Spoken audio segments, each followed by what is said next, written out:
Reasoning dice बोले तो पासा है, जो लूडो का पासा होता है ना, तो लूडो का जो पासा होता है, लूडो का पासा, उसमें अंक कितने होते हैं? 1 2 3 4 5 6, यही ना होते हैं? तो आप ध्यान से समझना, लूडो का जो पासा होता है उसमें 6 अंक होते हैं, और हम इसको 10 गो ट्रिक नहीं, इसमें भी 10 गो ट्रिक है, ठीक है? लेकिन हम एक ही ट्रिक में बताएंगे, ट्रिक का भी हम यूज करेंगे, लेकिन सारा चीज हम क्लियर करेंगे कि क्या फायदा क्या नुकसान। तो समझते हैं, इसमें बस एक चीज को तुम लोग को याद रखना होगा, मानक पासा, इंग्लिश में बोलते हैं स्टैंडर्ड डाइस। तो मानक पासा किसे कहते हैं, ठीक है? तो इसके बारे में हम थोड़ा जानते हैं। देखो, जब एक पासे में दो, ठीक है, जब एक पासे में दो फलक,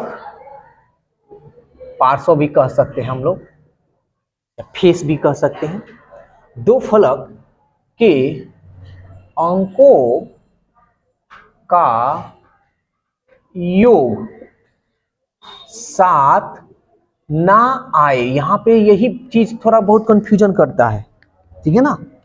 ये वाला 7 ना आए, आए नहीं, माइंड में हमेशा ये बैठा रहता है जीवन भर कि 7 आएगा तो मानक पासा कहते हैं। ना आए, ना आए तब वह पासा मानक पासा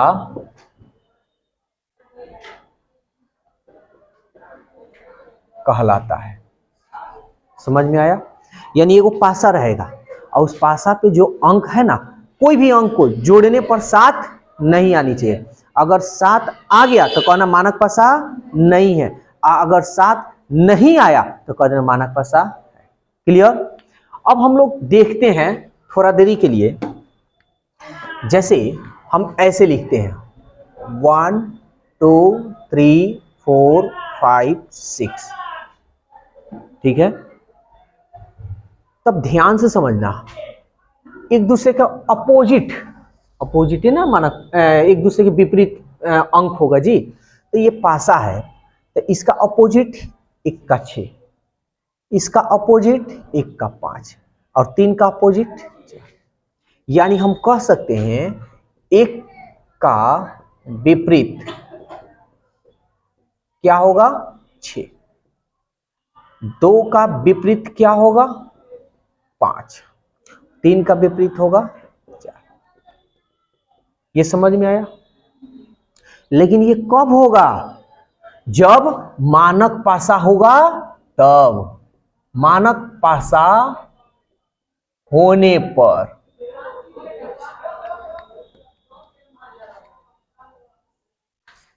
समझ में आया? जब मानक पासा होगा तो यही लगेगा, कोई चीज का टेंशन नहीं लेना है। लेकिन जब मानक पासा ना हो तो, जब मानक पासा ना हो तब 1 का विपरीत,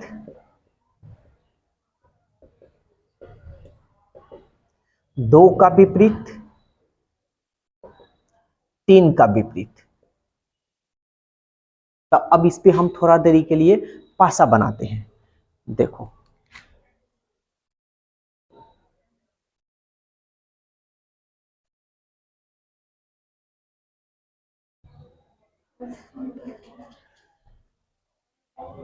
ठीक है,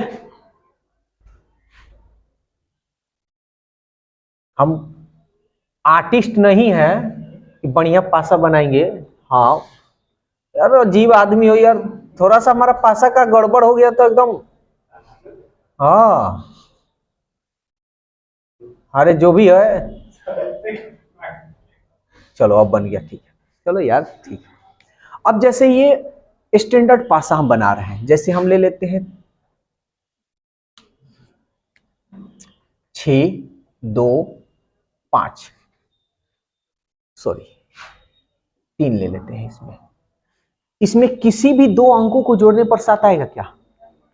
देखो 6 5 11 नहीं, 5 3 8 नहीं, 6 3 9 नहीं, किसी को नहीं ना आ रहा है। यानी ये तुम्हारा हो गया मानक पासा, स्टैंडर्ड डाइस, ठीक है ना। और ये सिंपल पासा अब यहां पे हम ले लेते हैं, जैसे 6 5 2, ठीक है। अब देखो 5 और 2 7 आ रहा है, तो ये मानक पासा है? नहीं है, यानी ये लिख देंगे मानक पासा नहीं है, ठीक है। अब मानक पासा नहीं है तो कह देगा भाई 2 का विपरीत, जैसे यहां बोल दिए तो मानक पासा नहीं है। 3 का विपरीत 3 का विपरीत 4, 5 का विपरीत 5 का विपरीत 5 का विपरीत 2, समझ में आ रहा? 6 का विपरीत 6 का विपरीत 1, अरे 1 का विपरीत 6 या 6 का विपरीत 1, बात देखी ना हुआ। और ये तो मानक पासा नहीं है, तो कैसे होगा? अब पूछ देगा कि 6 का विपरीत बतलाइए, तो अब ध्यान से समझना है, इसमें 6 तो है नहीं, तो अच्छा यहां पे हम लिख देते हैं, हटा दो, क्या है 6 है 5 है 2 है, ऐसे पूछ देगा भाई 6 का विपरीत बतलाओ, ठीक है। तो इसमें जो जो अंक नहीं होगा वो इसका विपरीत होगा। तो बताओ कौन कौन अंक नहीं है? 1 नहीं है, और 3 नहीं है, 4 नहीं है, समझ में आया? 5 का विपरीत बतलाओ, तो जो जो इसमें अंक नहीं है वो होगा। 5 का विपरीत क्या होगा? 1, और 3 भी होगा, और 4 भी होगा, समझ में आ रहा है? यानी सब होगा। फिर 2 का विपरीत बतलाओ, 1 होगा, 3 होगा, और 4 होगा, समझ में आया? यानी देखो ये 1 नहीं है, 3 नहीं है, 4 नहीं है, और 6 का पूछा है तो इसमें तो अलग ही होगा, समझ में आया? यानी हम कह सकते हैं कि जब मानक पासा नहीं होगा और जिसका विपरीत पूछेगा, जो इसमें होगा उसको छोड़कर सभी इसका विपरीत हो जाएंगे। कोई दिक्कत इसमें? पासा कंप्लीट हो गया, इतना ही है पासा। अब हम क्वेश्चन इस पे हम बनाते हैं, उसके बाद थोड़ा और मजा से हम लोग देखेंगे आगे। जैसे क्वेश्चन नंबर 1 कह रहा है एक विपरीत सतह पर क्या होगा, जैसे यहां पे पासा दिया हुआ है,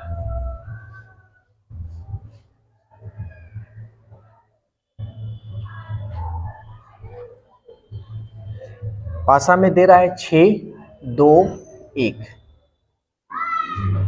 और ऑप्शन दे रहा है, ऑप्शन लिख दे रहे हैं 6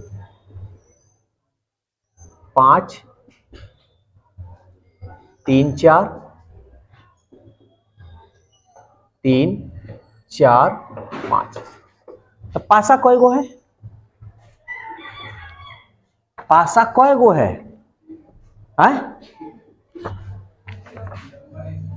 एक ही गो ना है पासा जी। जब एगो पासा रहे तो याद रखना तुमको चेक करना होगा कि मानक पासा है या नहीं। मानक पासा है या नहीं है उसके हिसाब से तुम बना सकते हो, लेकिन जब 2 गो रहे, 2 गो से अधिक रहे, तो उसमें मानक पासा चेक करने की जरूरत नहीं है, आसानी से बनेगा। तो पहले चेक करें क्या मानक पासा है या नहीं। देखो तो 6 और 1, तो ये तो मानक पासा नहीं है, मानक पासा नहीं है।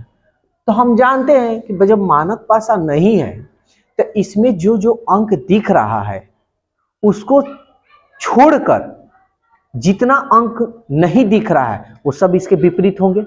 सवाल वही कह रहा है कि एक के विपरीत सतह पर क्या होगा, यानी सवाल पूछा है एक का विपरीत सतह पर क्या होगा, तो इसमें जो जो दिख रहा है उसको छोड़कर, यानी जो नहीं दिख रहा है वही ना होगा। तो कौन को नहीं दिख रहा है? एगो 3 नहीं दिख रहा है, एगो 4 भी नहीं दिख रहा है, एगो 5 भी नहीं दिख रहा है, यही ना होगा। तो ऑप्शन कौन सा होगा? डी। समझ में आया? 2 नंबर।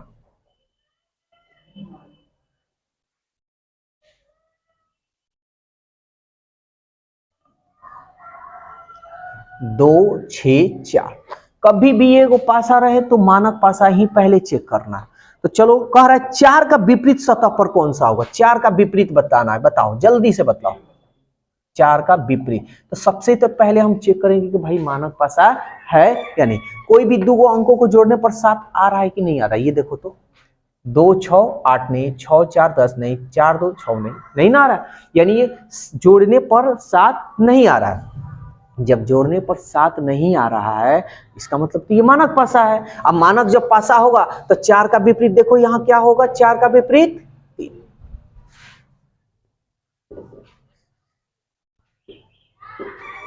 समझ में आ रहा है? भारी है। 3 नंबर।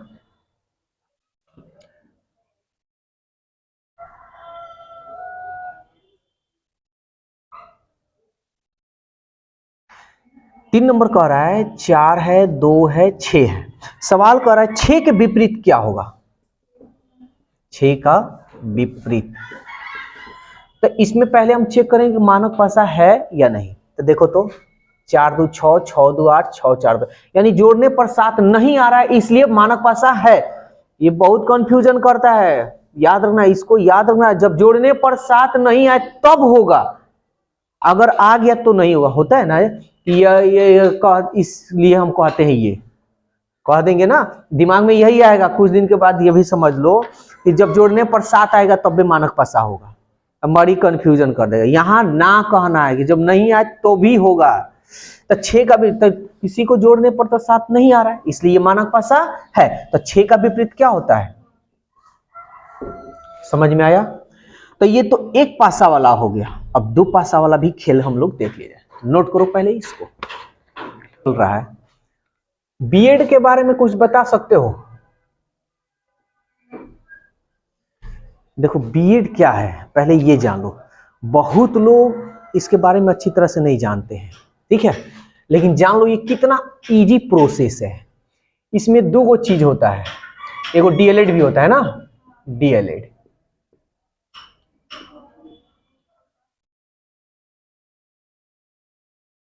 तो ये भी जान लो कुछ बीएड में, बीएड और डीएलएड के लिए। इसमें 2 गो एग्जाम तुम लोग सुने होंगे, टेट और एक होता है सी टेट। ये दोनों में क्या डिफरेंस है? देखो, अगर टीचर बनना है ना तो काम कर, क्या करो, बीएड कर लो और नहीं तो डीएलएड कर लो। तो अब जो सरकार कह दिया है ना कि डीएलएड वाला ही केवल प्राइमरी टीचर बनेगा, बीएड वाला नहीं बनेगा। बीएड वाले को प्राइमरी टीचर नहीं बनाना है। उनके बाद मिडिल में, हाई स्कूल में, ऐसे 9th 10th 11th 12th इसमें बनेंगे। तो टेट और सीटेट है क्या? बीएड कर लो नहीं तो डीएलएड कर लो, दोनों में से कोई कर लो। करने के बाद से ये दोनों में से कोई एग्जाम क्वालिफाई करो, उसके बाद से फिर एक न्यू, मतलब एक सुपर टेक होता है, सुपर टेट, सुपर टेट, ठीक है ना। इसके करने के बाद एक सुपर टेट का एग्जाम दे दो, सिलेक्शन पालो, नौकरी हो गया। अब जानो टेट फायदा है कि सी टेट फायदा है। पहले तो तुमको यह जानना होगा कि टेट का मतलब क्या होता है। तो टेट का फुल फॉर्म होता है टीचर एलिजिबिलिटी टेस्ट, और सीटेट का फुल फॉर्म क्या होता है? सेंट्रल टीचर एलिजिबिलिटी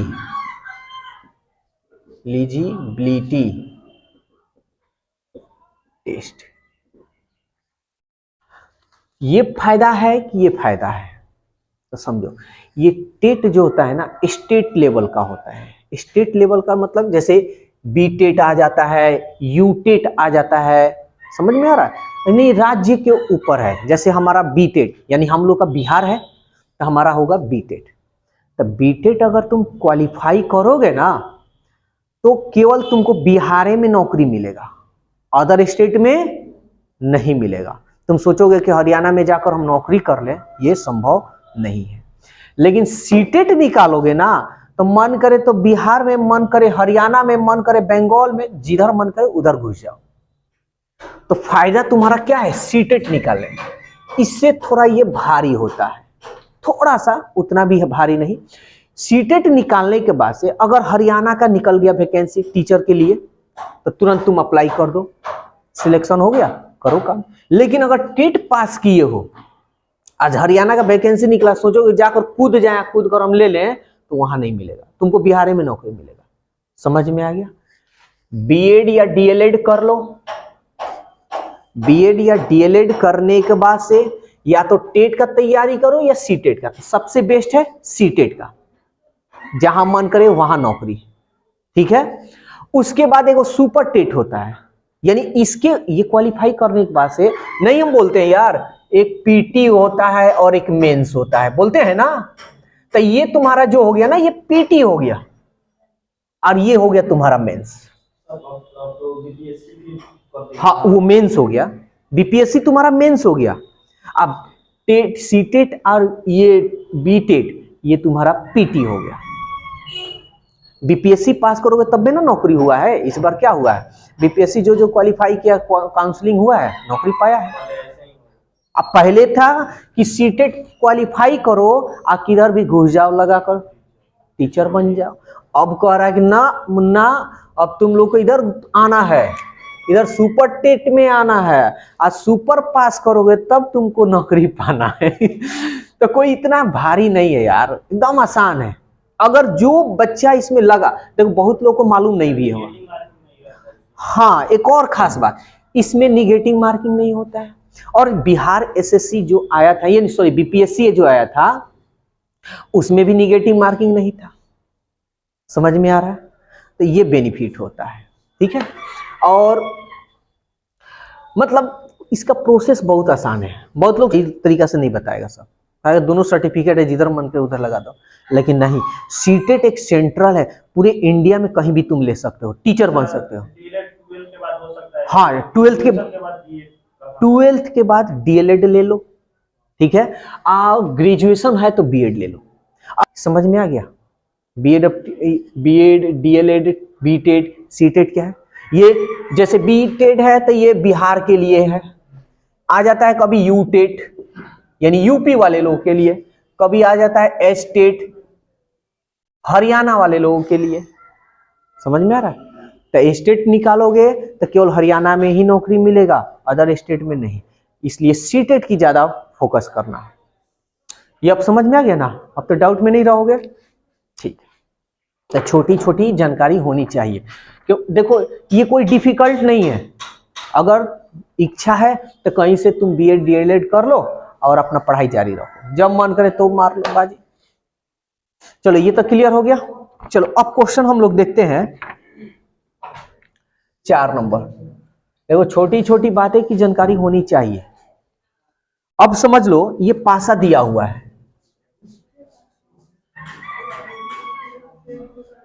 अब ध्यान देना, 2 पासे दिए हुए हैं।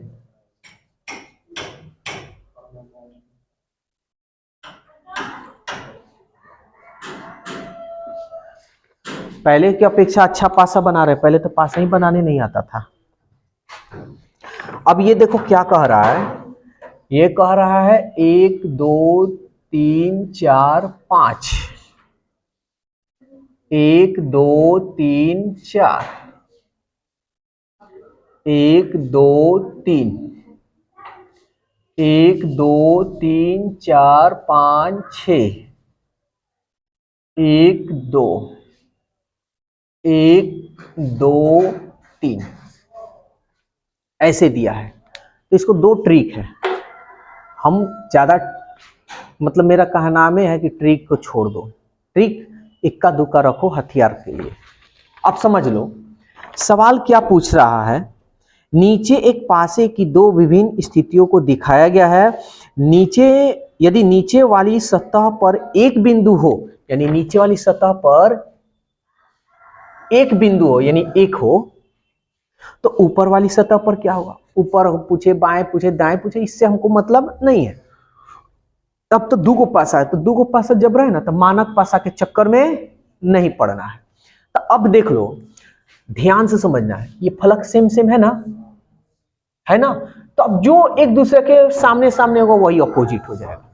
5 का अपोजिट 6, 4 का अपोजिट 3, हाँ सॉरी 2, और 3 का अपोजिट 3। तो 3 का अपोजिट 3 है ना, तो जो इसमें पासा में नहीं है, दोनों पासा में नहीं है वही अपोजिट। तो 3 का अपोजिट एक ही नहीं ना है, तो 3 का अपोजिट 1, यानी 1 का अपोजिट 3। बात समझ में आया? ये ट्रिक हुआ, लेकिन हम कहेंगे इस ट्रिक पे मत जाना, ठीक है ना। क्यों? इसको देखो, माथा पे जितना 10 तरह का बोझ लोगे उतना माथा भारी होगा। इसको क्लॉकवाइज चला देना, क्लॉकवाइज हमेशा के लिए, हर क्वेश्चन के लिए क्लॉकवाइज। कैसे? यानी घड़ी कैसे घूमता है ऐसे ना, तो 3 है ना, तो 3 3, उसके बाद 5 और उसके बाद 4, ये तरीका अपनाना। ये तो शॉर्टली तरीका हो गया। ज्यादा ट्रिक लोगे माइंड हैंग करेगा। कहने का मतलब कि ट्रिक तब तक काम करेगा जब तक उसका इस्तेमाल करोगे, और ये कॉन्सेप्ट तब तक काम करेगा जब तक तुम जिंदा रहोगे। ये दोनों में यही फर्क है। अब ये देखो, यहां से 3 है ना, जो मिलेगा वही लेना है। 3 है ना मिल रहा है, और तो कुछ नहीं मिल रहा है, 3, तो 3 ले लेंगे, फिर क्लॉकवाइज चला देंगे ऐसे। 3 के बाद 6, 6 के बाद 2, 5 का विपरीत 6, 4 का विपरीत 2, 3 का विपरीत, इसमें जो अंक नहीं है वही होगा, तो 1 नहीं है। समझ में आया? कोई दिक्कत? तो क्लॉकवाइज चलाना है। चलो अब एक और क्वेश्चन लेते हैं इसी पे, क्वेश्चन नंबर 5।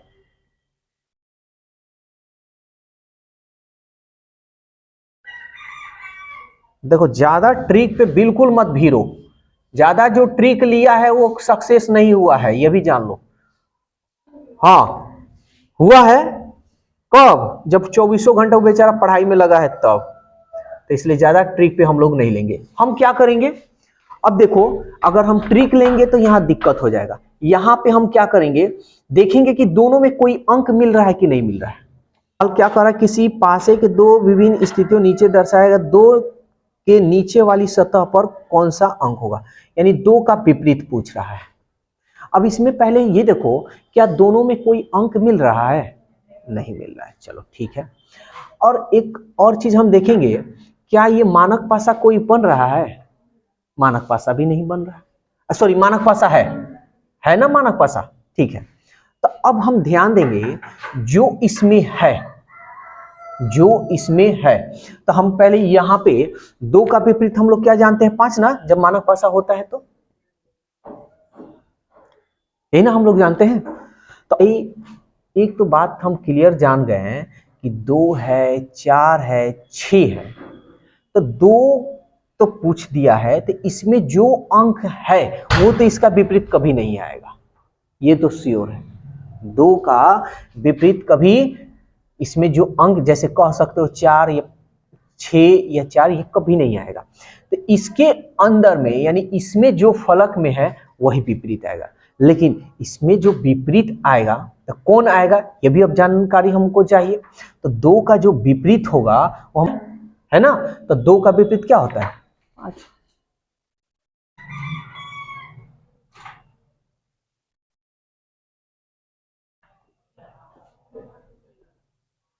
खतरनाक पासा बन गया। और पासे के दो विभिन्न स्थितियों को दर्शाएगा, एक के नीचे वाली सतह पर कौन सा होगा, तो एक का विपरीत बतलाना है।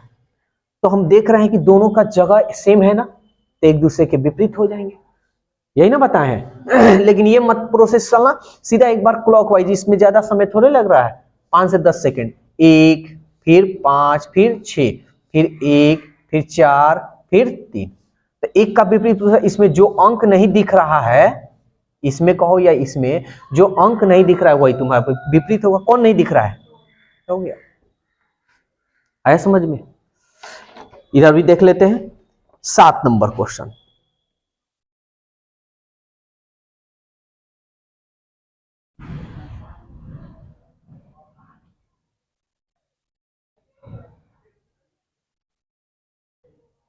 कह रहा है 1 2 3 1 2 3 1 5 6 1 5 6, सेम ही क्वेश्चन है, ठीक है, ये सेम सेम है। अब यहाँ पे देखो ये मिल रहा है और ये मिल रहा है, और तो कोई नहीं मिल रहा है, क्लॉकवाइज चला देंगे, 1 के बाद 2, 2 के बाद 3, फिर इसको क्लॉकवाइज 1, 1 के बाद 6, 6 के बाद 5। किसका विपरीत पूछ रहा है? 7 नंबर पूछ रहा है कि एक पासे के दो अलग अलग फलक हैं, 4 के नीचे हो तो 4 का विपरीत पूछ रहा है। तो एक इसमें 4 ही नहीं ना दिख रहा है, तो 4 का विपरीत क्या होगा? 1 ही ना होगा। समझ में आया?